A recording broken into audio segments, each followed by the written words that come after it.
The sun blazed over Lagos like an angry eye, turning the streets into rivers of heat. In the wealthy neighborhood of Ikoyi, behind tall white walls and electric gates, stood the Okonkwo mansion. Its marble floors gleamed under crystal chandeliers, and expensive cars lined the circular driveway like trophies on display. To anyone passing by, Chief Emeka Okonkwo and his wife Chioma lived a life blessed by the gods themselves. But blessings, like shadows, can hide what truly lies beneath. Chief Emeka was a man whose name carried weight in political circles. When he spoke, ministers listened. When he walked into a room, conversations paused. His suits were tailored in Milan. His watches cost more than most men earn in 5 years, and his influence stretched across state lines like spider webs catching flies. Yet the source of his wealth was not clean water from a mountain spring. It was muddy, tainted, stolen from the very people who voted him into power. Contracts meant for hospitals went into his pocket. Funds approved for schools never reached the classrooms. Road construction money built his third mansion instead. Chief Emeka wore his corruption like cologne, invisible to outsiders but obvious to those who knew where to look. That Friday afternoon, he left the State House with a black leather briefcase handcuffed to his wrist. Inside were bundles of crisp dollar bills, payment for a deal that would leave hundreds of families without clean water for another year. His driver opened the Mercedes door, and Chief Emeka settled into the cool leather seat, a satisfied smile playing on his lips. "Take me to the presidential hotel," he instructed, loosening his tie. The driver's eyes flickered to the rearview mirror, but said nothing. Everyone who worked for the chief knew better than to ask questions. At the hotel, a woman waited in room 407. Her name was Ngozi, and she was one of several mistresses the chief kept scattered across the city like hidden bank accounts. She wore a red dress that hugged her body, and her perfume filled the room before he even entered. "My darling chief," she purred, taking his jacket. "You look stressed. Let me help you forget your troubles." Chief Emeka laughed, a deep rumble from his chest. "Troubles? I have none. Only opportunities and the wisdom to seize them." His phone buzzed. Once, twice, then continuously. He glanced at the screen. Chioma, his wife. He silenced it and tossed the phone onto the nightstand. "She can wait," he said, reaching for the champagne bottle already chilling in ice. "Tonight I am not a husband. I am just a man enjoying life." Ngozi giggled and raised her glass. To enjoying life. They clinked glasses, and the night dissolved into laughter, music, and pleasure that cost more than honesty but less than shame. Back at the mansion, Chioma sat at the edge of their king-size bed, her phone pressed to her ear, listening to it ring and ring and ring. Each unanswered call felt like another stone added to the wall growing between them. She knew. Of course she knew. A wife always knows. The smell of unfamiliar perfume on his shirts. The late-night emergency meetings. The way he no longer looked at her when he spoke, as if she had become invisible in her own home. The servants whispered when they thought she couldn't hear. The driver avoided her eyes. Even the gateman seemed to pity her. 23 years of marriage, and it had come to this. A cold bed in a warm house, surrounded by wealth, but drowning in loneliness.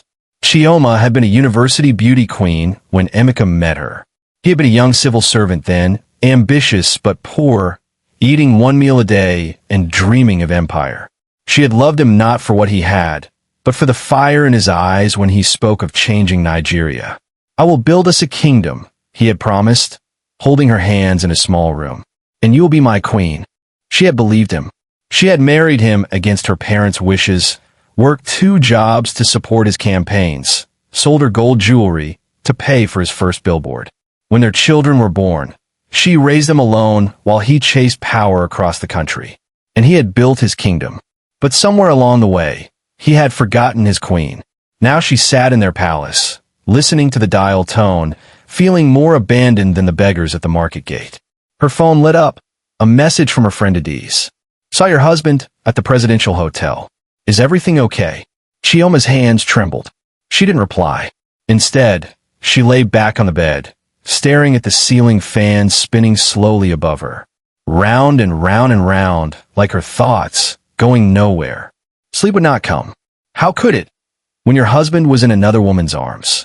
By dawn, when Chief Emeka finally stumbled home, smelling of alcohol and betrayal, Chioma was already awake, her anger sharpened by sleeplessness into something dangerous. Across the city, in a place where luxury was a foreign language, Samuel Adekunle picked through a mountain of garbage under the same hot sun. The Olusegun dump stretched as far as the eye could see, a landscape of human waste and broken dreams. Plastic bags tangled with rusted metal. Broken furniture mixed with rotting food. The smell was thick enough to choke on, and flies formed black clouds that rose and fell with each scavenger's movement.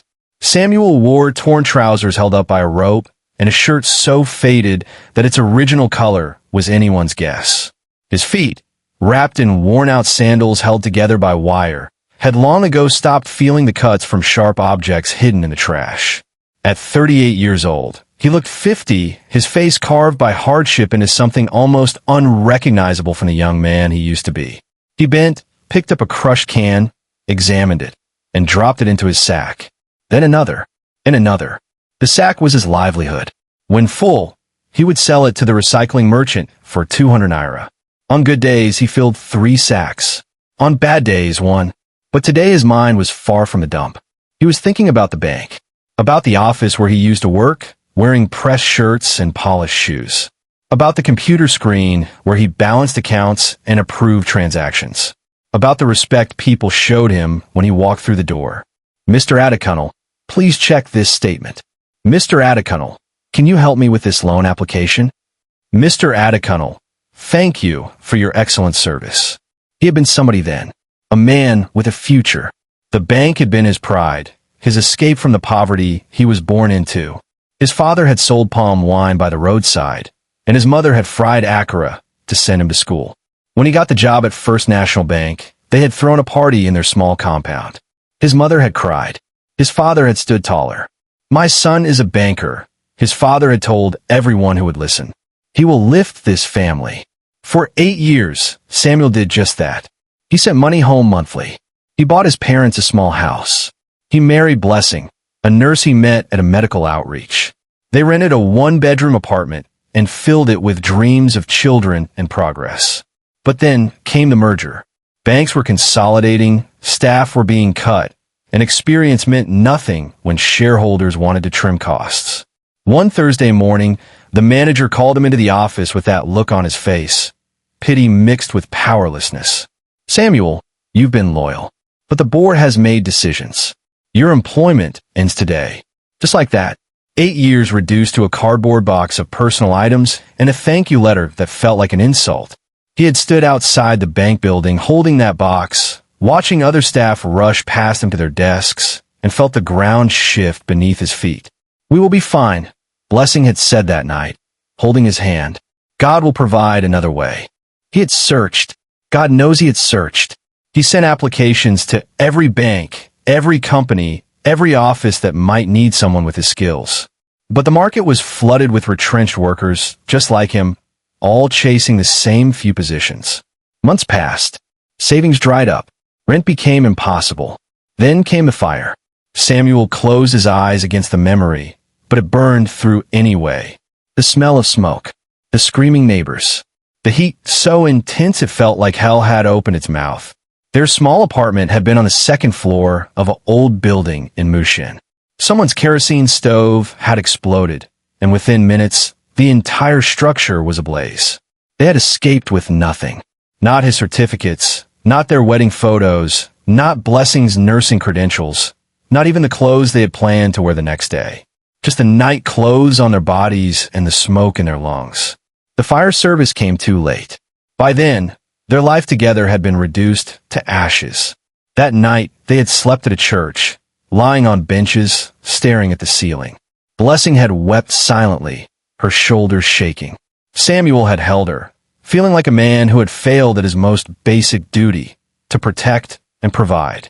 Oga, move your leg. A voice jerked him back to the present. Another scavenger was pushing a cart loaded with scrap metal, the wheels groaning under the weight. Samuel stepped aside quickly, his sack only half full. He wiped the sweat from his face with his arm and looked across the dump. Other scavengers moved like shadows through the waste. Young boys, old men, women with babies tied to their backs, all searching for survival in other people's trash. This was his life now. No office, no respect, no future. Just this endless sea of garbage and the hope that today's collection would buy tomorrow's food. He and Blessing now lived in an abandoned warehouse near the dump. It had been a furniture factory once, but the owner had gone bankrupt and fled. Now homeless people occupied different corners of the massive space. There were no walls between families, just sections marked by hanging cloth and cardboard. Their corner was at the back, the smallest space, but at least it had some protection from rain. Blessing had swept it clean and arranged their few belongings neatly. A pot, 2 plates, a plastic bucket, a kerosene lamp, and a thin mat they slept on each night. The mat. That curse mat. Blessing's back ached every morning from sleeping on the concrete floor. She never complained, but Samuel saw her wince when she stood up, saw her rubbing her spine when she thought he wasn't looking. One day, he whispered to himself, bending to pick another can. One day, I will give her comfort again. He didn't know that day was closer than he thought. That fate was already moving pieces into place, preparing a miracle disguised as trash. The storm broke 3 days after Chief Emeka's latest disappearance. He had spent those days and nights moving between hotels and mistresses, his phone off, his conscience buried under alcohol and pleasure. When he finally returned home Sunday evening, he was unprepared for what awaited him. Chioma stood in the foyer like a warrior ready for battle. Her eyes were red, not from crying, but from rage that had fermented into something explosive. 3 days, Emeka! Her voice rang through the marble halls. 3 days you abandoned your home.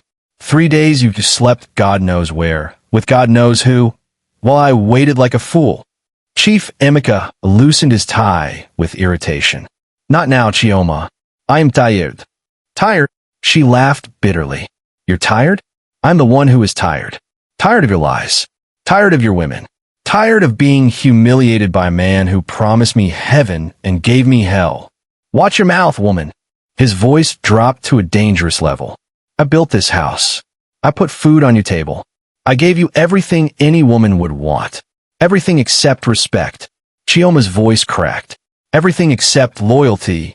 Everything except the love you promised me. The servants had vanished into corners, making themselves invisible. The driver pretended to check the cars outside. Even the birds in the garden seemed to quiet down. You are ungrateful, Chief Emeka growled, stepping closer. I should have married someone who knew how to appreciate what she has instead of nagging like a market woman. Then go marry your mistresses. Chioma shouted. Go and live with Ngozi or Amara, or whatever her name is. See if they will stay with you when your money runs dry. Chief Emeka's hand moved before his brain could stop it. The slap echoed through the mansion like a gunshot. Chioma staggered sideways, her hand flying to her cheek, her eyes wide with shock and pain. For a moment, everything froze. Even Chief Emeka seemed surprised by his own action. Then Chioma straightened, tears now streaming down her face, but her voice steady as steel. You can hit me, Emeka. You can break me. But I will not die in silence. Not anymore. Chief Emeka grabbed his car keys, his hands shaking with anger and shame. I will not stand here and be disrespected in my own house. He stormed out, his Mercedes tires screaming as he sped through the gates, leaving a wife whose heart had just hardened into stone. Chioma stood in the silence that followed, breathing hard, her whole body trembling. The servants peeked from doorways but said nothing. Then, like a dam bursting, her rage erupted. She grabbed a crystal vase from the entrance table and hurled it across the room. It shattered against the wall with a satisfying crash. She swept her arm across the dining table, sending plates and glasses flying. The sound of breaking china filled the air like applause for her anger. If he wants war, she hissed through clenched teeth, then let there be war. She marched through the house like a hurricane, overturning chairs, throwing decorations, her rage finding targets everywhere. The servants scattered in fear. The gardener hid behind the generator house. The gateman pretended to be checking the fence far from the chaos. But Chioma's fury wasn't satisfied with just objects. She wanted to hurt Emeka where it would matter most: his pride, his possessions, his comfort. She stormed into the compound where his beloved cars sat gleaming in their spotlessness. Picking up a garden stone, she hurled it at the windshield of his prized Range Rover. The glass spiderwebbed with a satisfying crack. She threw another at the BMW, then another at the Lexus. "Let him feel my pain," she screamed to the sky. "Let him know what destruction feels like." The security guard rushed forward, hands raised in pleading. "Madam, please. Madam." But Chioma was beyond reason. 23 years of swallowed insults, endured betrayals, and silent suffering had found their voice. Finally, breathless and spent, she turned back to the house. Her eyes fell on a master bedroom upstairs, and a new idea formed in her mind, cold, calculated, final. She climbed the stairs slowly, her anger now focused into a sharp point. In the bedroom, she approached their bed, the bed where Emeka no longer slept beside her, where she spent lonely nights listening to empty promises echo in her memory. The mattress, their expensive imported mattress, his precious sleeping place. "You want to sleep in peace?" she muttered. "Then sleep somewhere else." With strength born from fury, Chioma gripped one end of the mattress and pulled. It was heavier than expected, but rage gave her power she didn't know she had. She dragged it off the bed frame, the fabric scraping against the floor. Step by step, she pulled it across the bedroom, out the door, down the corridor. Sweat poured down her face. Her designer dress tore at the hem. Her expensive shoes slipped off. But she didn't care. Down the stairs she dragged it, bump by bump, the servants watching in horror, but too afraid to intervene. Across the living room, out the front door, into the blazing afternoon sun. The gateman stood frozen as she dragged the mattress through the compound, past the damaged cars, straight to the roadside refuse dump, where the week's trash waited for collection. With one final heave, Chioma pushed the mattress onto the pile. It landed with a heavy thud, dust rising around it like a funeral shroud. "There!" she shouted to no one and everyone. "Let him come back and find what I think of his comfort." She turned and walked back through the gate, her head high despite the torn dress and scratched arms. Behind her, the mattress lay among banana peels and empty cans, baking in the sun. What Chioma didn't know, what she couldn't have known, was that inside that mattress, hidden within the foam layers, were dozens of bundles. $dollar bills, British pounds, euro. Chief Emeka's entire emergency fund, his insurance against political enemies, his secret escape money that no one, not even his wife, knew existed. She had just thrown away a fortune.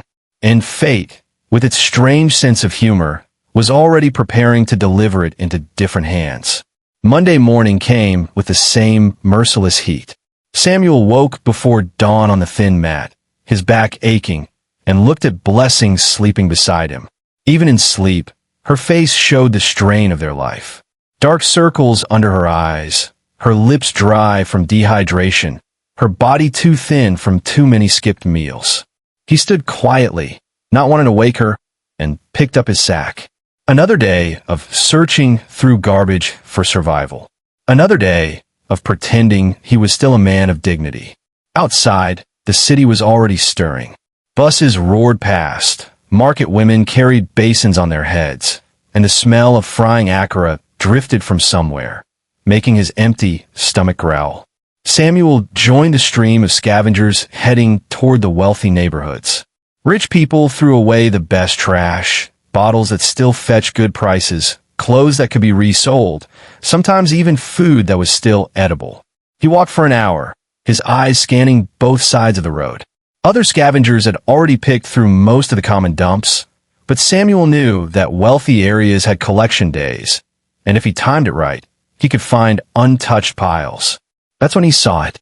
In front of a massive white mansion, beside the usual pile of household waste, lay a mattress. A big one, still firm-looking, barely dusty. Samuel stopped walking. His heart began to beat faster. He looked around to see if anyone else had noticed, but the other scavengers had moved on, their eyes on smaller pickings. A mattress. A real mattress.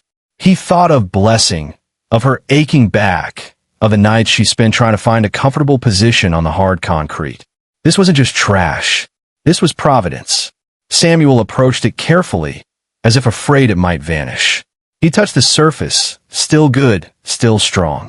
Someone had thrown away something precious, maybe in anger, maybe in ignorance.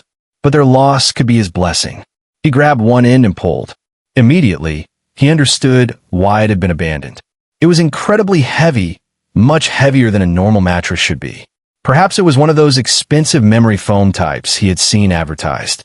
No matter. If he had to carry a mountain, he would carry it for Blessing. Samuel bent his back and began to drag. The sun beat down on his neck. Sweat poured into his eyes. His arms screamed with effort. But he didn't stop. Step by step, he pulled that mattress through the streets, ignoring the stares of passers-by, ignoring the laughter of some Okada riders, ignoring everything except the image of Blessing's face when he brought home this gift. "Oga, you carry mattress from dustbin?" someone called out mockingly. Samuel didn't respond. Let them laugh. They didn't understand what it meant to sleep on concrete, to watch your wife wince every morning, to feel like less than a man because you couldn't provide basic comfort. By the time he reached the warehouse, his shirt was soaked through, his hands were blistered, and his legs were shaking. But he had made it. "Blessing," he called out, his voice hoarse. "Blessing, come and see." She appeared from their corner, wiping her hands on a wrapper, her eyes widening when she saw what he was dragging. "Samuel, what? Where did you?" From a rich area, he panted, finally letting go of the mattress. It landed with a heavy thump in their space. Someone threw it away. Can you believe it? A good mattress, just lying there like trash. Blessing touched it gently, as if afraid it might bite. Her eyes filled with tears. "Samuel, we can finally sleep properly." He pulled her close, both of them staring at the mattress like it was made of gold. "I told you, didn't I? God has not forgotten us. He sees our suffering."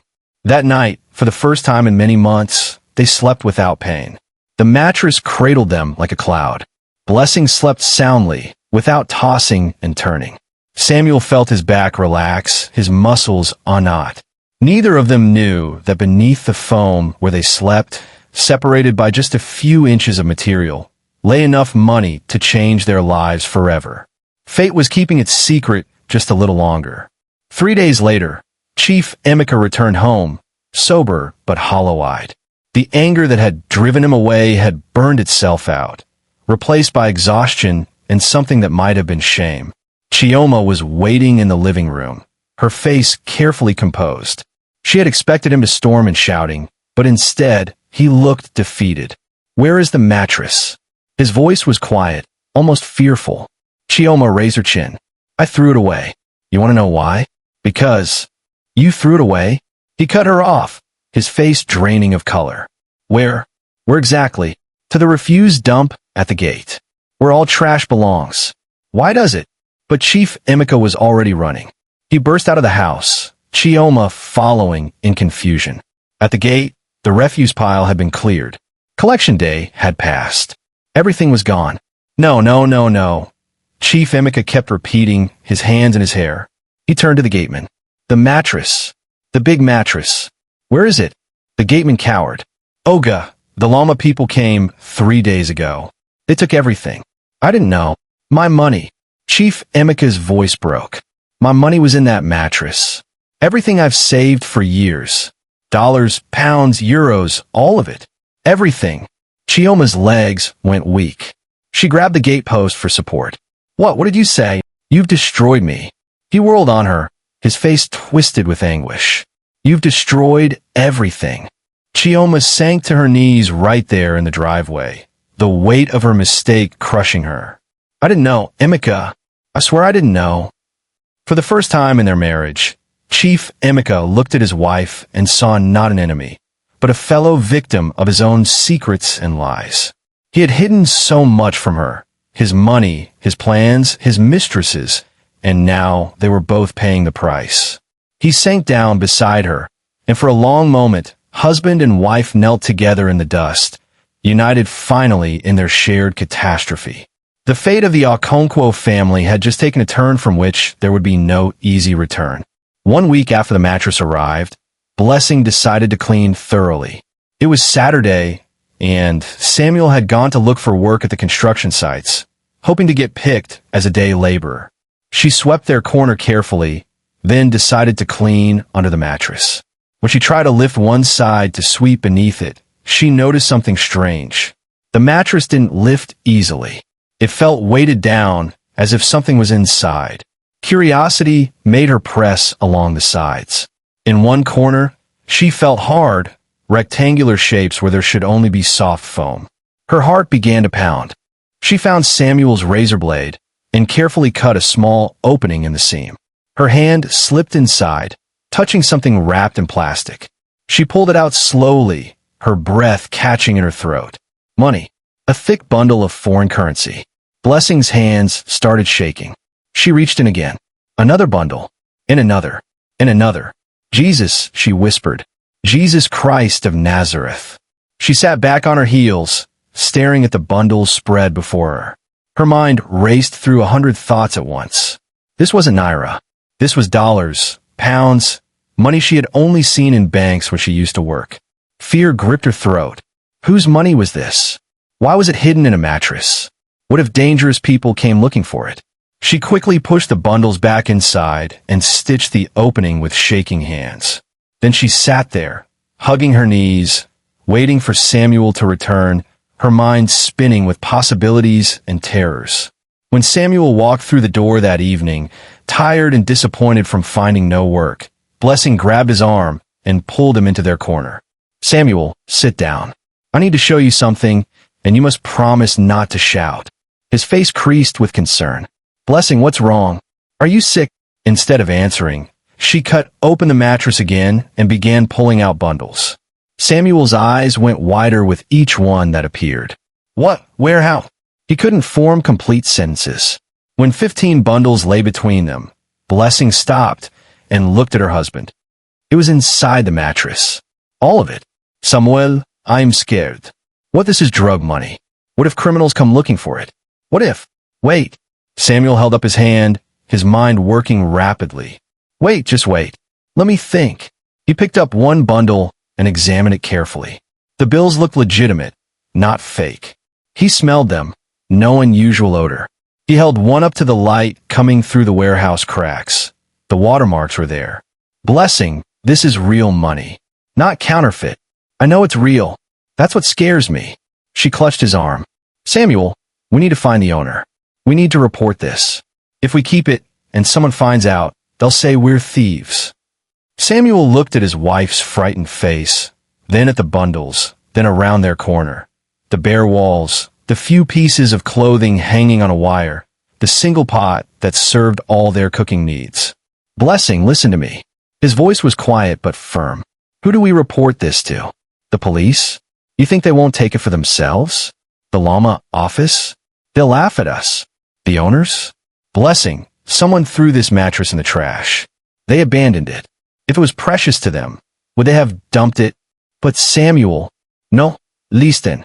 He took both her hands. For months now, we've suffered. We've gone hungry. We've slept on concrete. We've been treated like less than human. You used to be a nurse, saving lives. I used to be a banker, trusted with millions. Now look at us. Look at what life has reduced us to. Tears started streaming down Blessing's face. God brought this mattress to me, Samuel continued, his voice shaking with emotion. Not to another scavenger, not to someone else, but to me. I carried it home when I could barely stand. Don't you see? This is not theft. This is restoration. This is God saying, enough suffering, Samuel. It's time to rise. But what if? What if nothing? Samuel's voice rose slightly, then softened. My love, I'm not saying we should be foolish. We must be wise, very wise. We don't boast, we don't show off, we don't make sudden changes that will make people suspicious. We move slowly, carefully, like people who received a small business loan, not like people who won a lottery. Blessing looked at the money, then at Samuel's face. the face that had aged 10 years in two, the face of the man who had never given up even when life crushed him repeatedly. She made her decision. "Okay," she whispered. "Okay. But Samuel, we must be careful. We must be very, very careful." He kissed her forehead. "We will be. I promise you we will be." That night, they carefully counted the money. $50,000. £30,000. €20,000. By Nigerian standards, it was a fortune large enough to buy several houses, start multiple businesses, and live comfortably for decades, if managed well. They rehid the bundles inside the mattress, sewing it carefully. Then they knelt together and prayed, not asking for forgiveness for keeping it, but asking for wisdom to use it well. The next morning, Samuel took one bundle of dollars and went to a bureau de change in a different part of town, far from their area. The operator tested the money and confirmed it was genuine. He exchanged it for Nigerian naira, giving Samuel a thick envelope. Walking back with that envelope felt surreal, like moving through a dream. Samuel kept expecting someone to stop him, to accuse him, to take it away. But no one did. The first thing they bought was food. Real food. Rice and beans, meat, vegetables, fruits.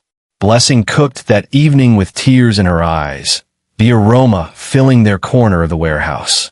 Other residents smelled it and looked their way curiously. Samuel had prepared for this. "My cousin sent me money from abroad," he explained casually. "Small Christmas bonus." It was October, 2 months before Christmas, but no one questioned it. Everyone was too focused on their own survival. Over the next weeks, Samuel and Blessing moved carefully, like chess players thinking 3 moves ahead. They didn't buy flashy things. They didn't suddenly start dressing rich. Instead, they made strategic decisions. Blessing found a small shop space in a busy market and opened a provision store. Nothing fancy, just daily necessities that people always needed. She stocked it modestly and worked there herself, building a reputation as a fair trader. Samuel registered a small transport business, buying 2 used commercial vehicles that he hired out to drivers. The income was steady and, more importantly, legitimate. If anyone asked where their money came from, they had a story that made sense. They moved out of the warehouse into a modest 2-bedroom apartment in a middle-class neighborhood. Not too fancy, just clean and comfortable. They bought furniture slowly, piece by piece, as if building their wealth gradually. "Remember," Samuel would tell Blessing, "we're not suddenly rich. We're people whose business is doing well. There's a difference." Blessing understood. She watched other corners of the warehouse, where people who suddenly came into money quickly lost it through careless spending or attracted the wrong attention from thieves. She was determined not to make those mistakes. 6 months after finding the money, their businesses had genuinely grown beyond the initial investment. Blessing's shop had expanded. Samuel's transport business had 5 vehicles now. They weren't just spending their windfall, they were multiplying it. They hired people, created jobs, treated their employees well. The local community began to respect them as small business owners, making their way up through hard work and smart decisions. And through it all, they never forgot where they came from. Blessing would sometimes stand in her shop, looking at the shelves stocked with goods, and remember the days when she couldn't afford to buy a bar of soap. Samuel would check on his vehicles and remember dragging that mattress through the streets under the scorching sun. "We must never forget," Blessing would say. "Not everyone who suffers gets this kind of miracle. We must use it wisely and help others when we can." Samuel always agreed. They began quietly helping other homeless people they knew from the warehouse, paying school fees for children, buying medicine for the sick. But they did it discreetly, never flaunting their charity. 1 year after the mattress, they bought their own house, a simple 3-bedroom bungalow in a developing area. The day they received the keys, Blessing stood in the empty living room and cried. "Samuel, we have a home. A real home." He held her close, both of them remembering the fire that had taken their first home, the warehouse where they had slept on concrete, the long journey through darkness. "Yes," he said softly, "we have a home, and this time, no one could take it from us." They furnished it simply but comfortably. They planted flowers in the small garden. They invited their old warehouse neighbors for a meal, sharing their joy without revealing its full source. And at night, they would lie in their proper bed, in their own house, and whisper prayers of gratitude to a God who had lifted them from the refuse dump to this place of peace. The mattress that had carried their fortune was long gone, replaced by a new one they had bought. But they never forgot it. Never forgot that their entire turnaround had come from something someone else had thrown away as worthless. One man's trash, Samuel would sometimes say with a small smile, became our treasure. And blessing would always respond, but we must make sure we deserve it by how we live. Their story became quiet legend in their community. The couple who rose from nothing through hard work and business sense. No one knew about the mattress, about the hidden fortune, about the miracle disguised as garbage. And that was exactly how Samuel and Blessing wanted it. The fall of the Okonkwo household was not dramatic like in movies. It was slow, painful like watching a grand building collapse one brick at a time. After realizing the mattress was gone, Chief Emeka had rushed to the Lama headquarters, offering bribes to find out where that specific load had been dumped. But thousands of tons of garbage moved through Lagos daily. Tracking one mattress was like finding a specific grain of sand on a beach. He hired private investigators. He questioned refuse collectors. He even went to the main dumping grounds himself. A powerful politician wading through trash and expensive shoes, desperately searching for a mattress that had long since been scavenged or buried under mountains of new waste. Nothing. The mattress had vanished as completely as if it had never existed. At home, the atmosphere had changed. For the first time in their marriage, Chioma and Emeka stopped fighting. Not because they had made peace, but because they were both too shocked, too devastated by what had happened. One evening, about 2 weeks after the loss, Chioma found Emeka sitting in his study, staring at nothing. She brought him food, which he hadn't asked for in years. "Emeka," she said quietly, setting the plate down. "I am sorry. From the bottom of my heart, I'm truly sorry. If I had known..." "No," he cut her off, but his voice wasn't angry. It was tired, defeated. "Chioma, it's not your fault. It's mine. All of this is my fault." She sat down slowly, surprised by this admission. "I hid things from you," he continued, still not looking at her. "The money in the mattress, yes, but more than that. I hid my heart from you. I stopped treating you like a wife and treated you like furniture in this house. Something that was just there. I broke our marriage long before you touched that mattress." Chioma's eyes filled with tears. "But I threw away your life savings, Emeka. I destroyed you in my anger. And I gave you reasons to be angry." He finally looked at her, and she saw something in his eyes she hadn't seen in years. Vulnerability. "Every woman I chased, every night I spent away from home, every time I raised my hand to you, I was destroying us. The mattress money? That was just payment for my sins finally coming due." They sat in silence for a long moment. Then Chioma reached across and took his hand. "So what do we do now?" Emeka looked at their joined hands. "We survive. We rebuild. But differently this time." Honestly, the changes came quickly after that, driven by both choice and necessity. Chief Emeka's political influence had already been waning. The new governor, from an opposing party, was systematically cutting out the old guard. Contracts dried up. Access to funds disappeared. The river of corrupt money that had flowed so freely into Chief Emeka's pocket was dammed at its source. Without his hidden fortune to fall back on, reality hit hard and fast. First, the cars had to go. He sold 4 of them, keeping only one modest Honda for family use. The money from those sales paid off immediate debts and bought them some breathing room. Next, the staff. They couldn't afford to keep 8 house servants, 3 drivers for security guards, and a full gardening crew. One by one, they let people go with severance payments that further depleted their resources. Eventually, only 1 housemaid and 1 gateman remained. The mansion itself became too expensive to maintain. The generator alone consumed diesel worth hundreds of thousands monthly. The pool required constant cleaning. The gardens needed regular maintenance. Rooms they never used still had to be lit and cooled. "We need to downsize," Chief Emeka told Chioma one morning. "The house is too much for us now." Chioma, who would once have fought such a suggestion, simply nodded. "I'll start packing." They sold the mansion to a businessman for less than its value, but still enough to secure their future if managed carefully.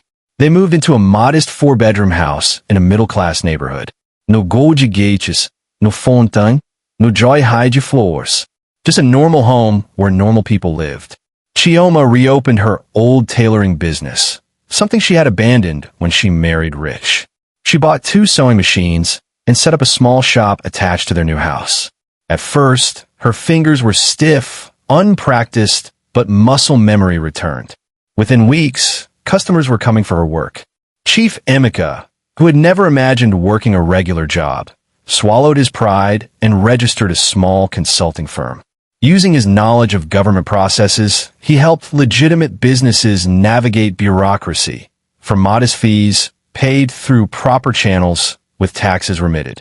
It was honest work. It didn't make them rich, but it made them stable. Their children, who had been studying abroad on money that could no longer flow, had to return home to finish their education in Nigerian universities. The oldest, Chidi, was bitter about it at first. "Papa, all my friends are still in London," he complained. "Why must I come back to this place?" Chief Emeka looked at his son with new eyes. "Because your father is no longer a big man, Chidi. I'm just a man trying to provide honestly for his family. If that embarrasses you, then I've failed as a father even more than I thought." The harshness of those words, delivered with quiet dignity rather than anger, shocked Chidi into silence.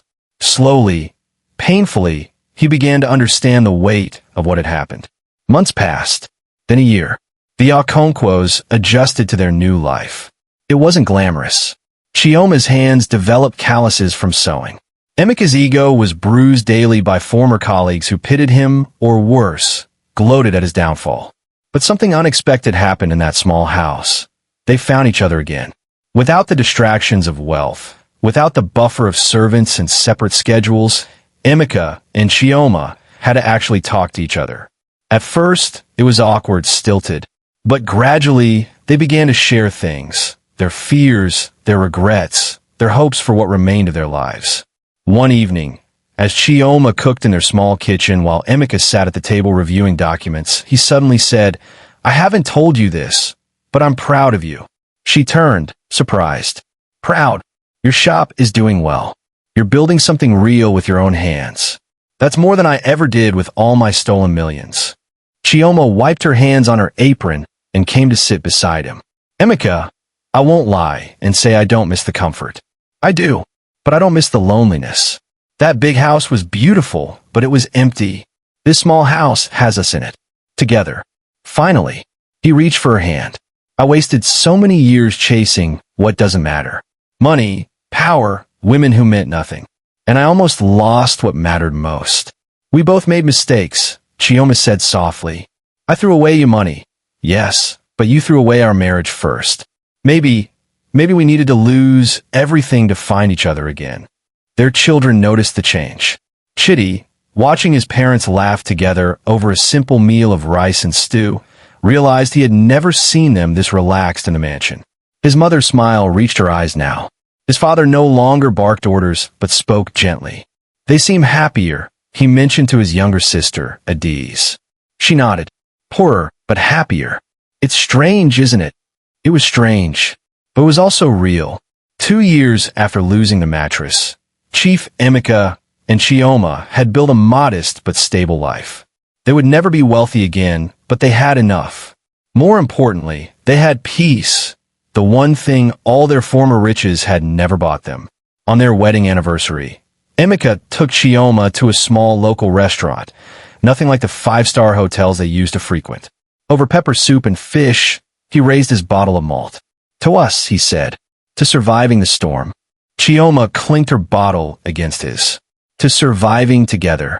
As they ate and talked and even laughed, neither of them knew that across the city, the couple who had found their mattress was also celebrating.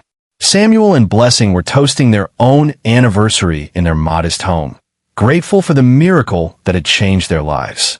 2 couples, 2 mattresses, 2 completely different fates born from one woman's anger and one man's greed. And in the strange mathematics of life, what one couple lost had become another couple's salvation. not through planning or justice or fairness, but through the random chaos of fate that sometimes punishes the corrupt and occasionally rewards the desperate. 3 years had passed since the day Samuel dragged that mattress home. If someone from his banking days saw him now, they might not immediately recognize the transformation, and that was by design. Samuel Adekunle now owned ADEMOYE Transportation Services, a modest fleet of 12 commercial vehicles operating on 3 major routes. His office was a small container at the motor park, nothing fancy, just functional.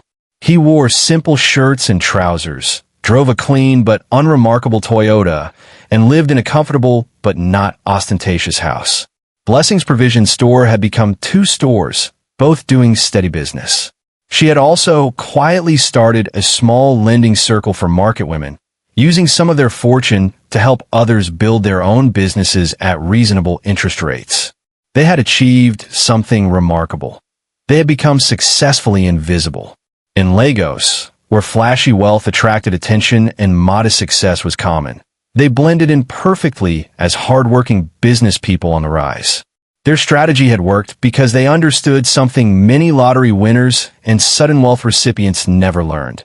Money multiplies in silence and disappears in noise. But success brought its own tests. One afternoon, as Samuel sat in his office reviewing accounts, a familiar face appeared at his door. James Oakley, his former colleague from the bank, now slightly heavier and wearing an expensive suit. Samuel Adekunle? Now you be this. Samuel looked up, his heart skipping a beat, but his face remained calm. James! Oh, my brother, how far? They shook hands, James's eyes scanning the small office with barely concealed surprise. I heard someone say they saw you at the motor park, but I didn't believe it. You done transport business now? Yes, so. Samuel gestured for him to sit. After the bank issue, I struggled small, but God has been faithful. Started with 1 vehicle, now we have 12. 12. James whistled. That's good money, my brother. That's serious money. Samuel shrugged. We day try. You know how it is, hustle, small progress. They talked for a while, catching up. James revealed he had moved to another bank, was doing well, bought a house in Lekki. The subtext was clear. James had maintained his status while Samuel had fallen and was climbing back up. But as Samuel listened, he realized something profound. James was stressed, always looking over his shoulder for the next retrenchment, the next bank merger, living beyond his means to maintain appearances. Meanwhile, Samuel owned his businesses outright, had money in the bank, and slept peacefully at night. Who had really fallen, and who had risen? After James left, promising to link up soon, which they both knew meant never, Blessing called. She had been listening to the market gossip and heard something disturbing. Samuel, that woman, the one whose husband was that big politician, she's in the market now. Which politician? Chief Okonkwo. You remember, the one whose house was near where you found the mattress? The wife now does sewing at a shop not far from my store. Samuel's blood went cold. Are you sure? Very sure. The other traders say she's been there for 2 years now. Her husband lost his position and money. They sold their big house and moved to a normal area. That night, Samuel couldn't sleep. He lay beside Blessing, staring at the ceiling, his mind racing. You're thinking about them, Blessing whispered. The owners of the mattress. How can I not? Samuel replied. What if they're suffering because of what we took? What if, Samuel, we didn't take anything? We found something that was thrown away. You carried it from trash. I know, but still. Blessing was quiet for a moment, then said, Do you want to return it? The question hung in the air like smoke. Did he? Could he? Should he? I don't know, Samuel admitted. Part of me says we should. But part of me remembers sleeping on concrete, remembers your back pain, remembers being treated like garbage ourselves. And I think, if they threw away such wealth so carelessly, did they deserve to keep it? That's not for us to judge, Samuel. Then who judges? God? If God didn't want us to have it, why did he lead me to that exact street on that exact day? They wrestled with this question for weeks. Samuel would sometimes drive past the area where the Okonkwo mansion used to be, now owned by someone else. He would wonder about the politician who had lost everything. Finally, Samuel and Blessing made a decision. They wouldn't return the money. It had already been invested, multiplied, used to build legitimate businesses that now employed 20 people. You cannot unring a bell, but they could help in other ways. Discreetly, Samuel began leaving generous tips whenever his vehicles passed through certain routes. He sponsored scholarships at local schools under an anonymous fund. Blessing's lending circle extended special terms to women who were clearly struggling, including one seamstress who had recently joined the market. They never approached the Okonkwo's directly, never revealed what they knew, but they tried in their own way to balance the scales that fate had tipped in their favor. One day, about 4 years after finding the mattress, Samuel and Blessing sat in their living room with their first child, a daughter they named Oluwadamila. God has made me wealthy, and talked about the future. I think, Samuel said slowly, that we received this money not just for ourselves, but as stewards. We were tested by poverty, and now we're being tested by wealth. The question is, will we pass this test? Blessing, nursing their baby, nodded. We must, because one day we'll have to answer for what we did with this blessing. They established a small foundation, registered properly, funded modestly. It focused on helping people who had lost everything to fires, helping retrenched workers retrain for new careers, helping homeless families find housing.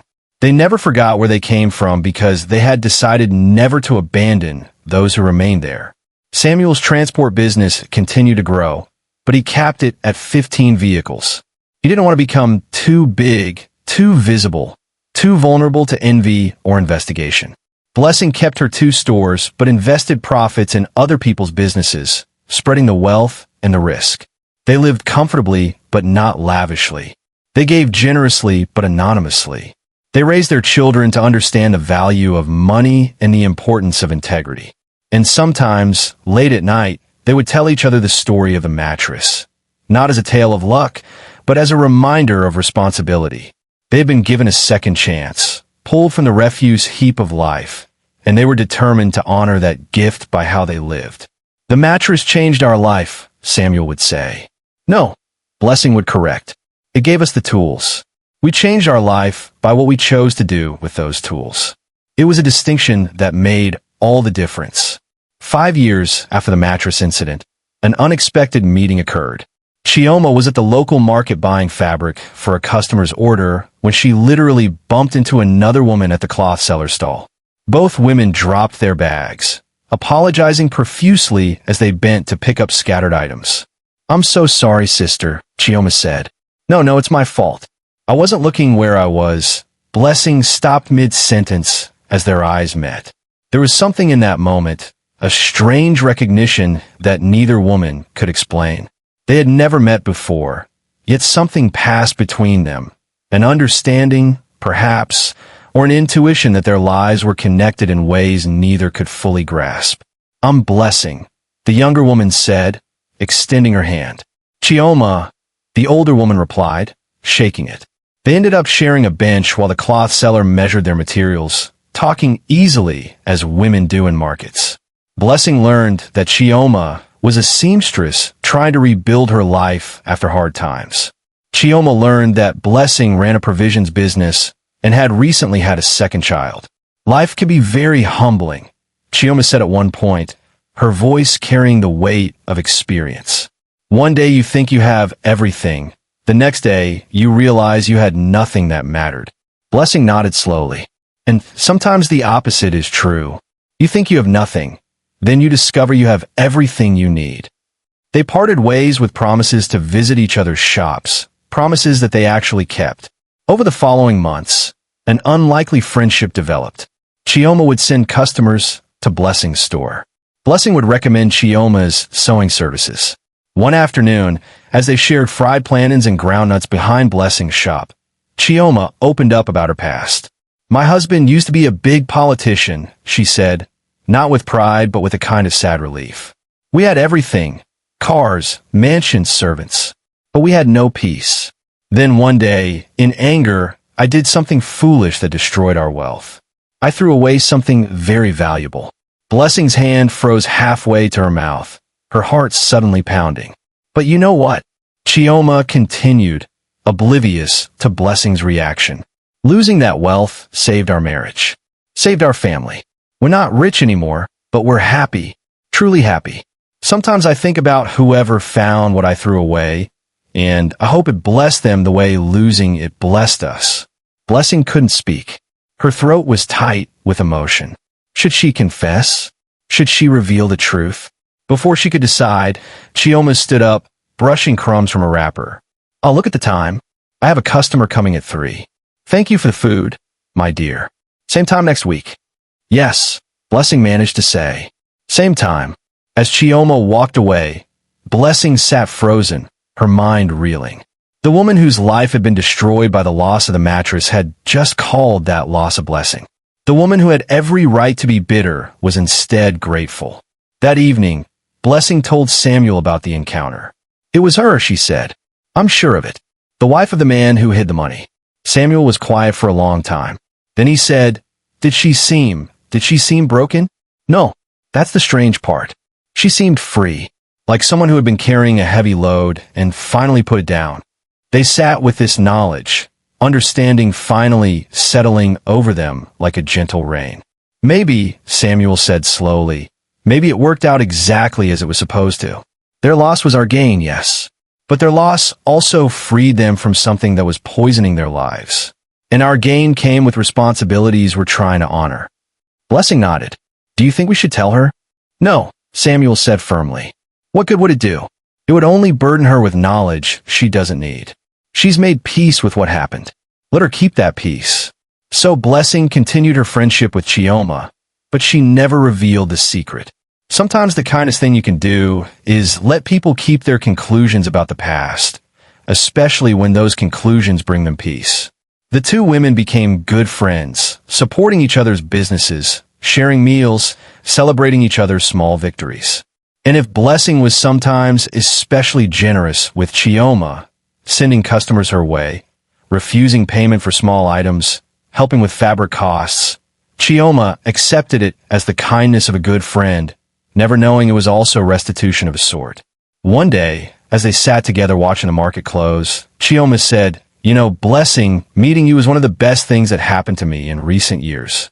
You remind me that good people still exist. Blessing squeezed her friend's hand, tears in her eyes. You remind me of the same thing, Chioma. And in that moment, the circle was complete. The mattress that had traveled from mansion to trash heap to warehouse had brought two women together, not as victim and thief, but as friends, each healing the other in ways neither fully understood. 10 years after the mattress incident, Samuel and Blessing sat on their porch, watching their 3 children play in the yard. Their eldest daughter, Damilola, was teaching her younger siblings how to plant flowers. Do you ever regret it? Blessing asked quietly. Keeping the money? Samuel thought for a long moment. I regret the circumstances that led to us needing it. I regret that someone else had to lose for us to gain. But do I regret taking the opportunity to save my family from destroying poverty? No, I don't. I think, Blessing said, we honor the gift by what we did with it. We built businesses that employ people. We help others who are suffering like we once did. We raised our children to value integrity over wealth. That counts for something. It counts for everything, Samuel agreed. Across town, Chief Emeka and Chioma were having dinner in their modest dining room.